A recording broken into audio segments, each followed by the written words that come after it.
Halo, perkenalkan nama saya Maesa Putra dari kelas 2P Manajemen dengan nomor induk mahasiswa 12102054. Di sini saya akan membahas materi yang berjudul pembelajaran organisasi. Ada pembelajaran organisasi.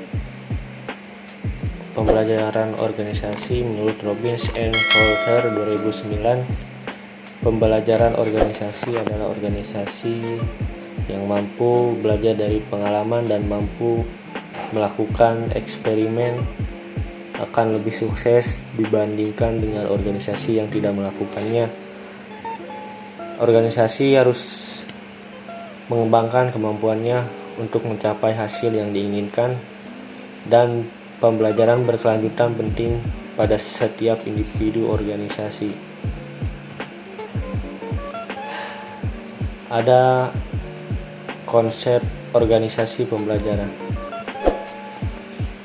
Organisasi pembelajaran merupakan proses pengembangan performa karyawan dalam organisasi secara kontinu, meningkatkan kapasitasnya untuk mengatasi setiap tantangan dan perubahan. Pembelajaran merupakan proses untuk mendapatkan pengetahuan yang dilanjutkan dengan aktualisasi pengetahuan yang sebelumnya telah dimiliki melalui dua hal. Yang pertama, ada proses pendapatan pengetahuan untuk mengetahui bagaimana cara mendasari pengetahuan fisik untuk produksi tindakan. Yang kedua, ada proses mendapat pengetahuan untuk mengetahui mengapa demikian, yang dihasilkan kemampuan untuk mengartikulasikan pemahaman konseptual dari pengalaman. Lanjut, ada teori pembelajaran dalam organisasi. Ada 3. Yang pertama, operant conditioning yang disebut Skinner. Kondisilah yang membuat perilaku orang mau belajar secara sukarela untuk memperoleh imbaan atau prestasi atau kegagalan atas kesalahan yang diperbuatnya. Yang kedua, classical conditioning. Ivan Pavlov, ahli psikologi Rusia, melakukan eksperimen dengan mengajarkan anjingnya untuk merespon suara lonceng. Dia menemukan suatu kesimpulan bahwa apabila kondisi tidak ada stimulus, maka tidak akan terdapat respon. Terdapat suatu objek yang menjadi fokus penelitiannya sebaliknya. Yang ketiga, ada social learning theory. Robbins menguraikan tentang social learning bahwa orang atau masyarakat akan melakukan pembelajaran melalui pengamatan dan pengalaman secara langsung tentang terjadinya masalah objek. Lanjut, ada karakteristik organisasi pembelajaran.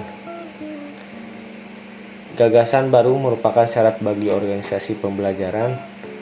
Pengetahuan harus ditransfer ke seluruh organisasi. Perilaku organisasi harus berubah sebagai hasil pengetahuan baru. Lanjut, ada aspek strategis organisasi dan hambatan pembelajaran. Organisasi belajar berkaitan erat dengan upaya mencari jawaban bagaimana organisasi mengantisipasi perubahan lingkungan yang cepat agar bisa bertahan dan tampil sebagai pemimpin di bidangnya. Organisasi belajar membutuhkan komitmen pada organisasi dan perlu menghilangkan 3 penghalang belajar, yaitu berpikir pragmatik, kompetitif, dan kreatif. Melalui perubahan cara berpikir dengan cara memiliki knowledge, menyuruh memiliki peran penting dalam komunitasnya, memiliki kemampuan bahasa, menjelaskan dan menerimanya perbedaan pendapat sehingga mampu mengubah sikap kreatif menjadi kreatif. Kapman dan Seng.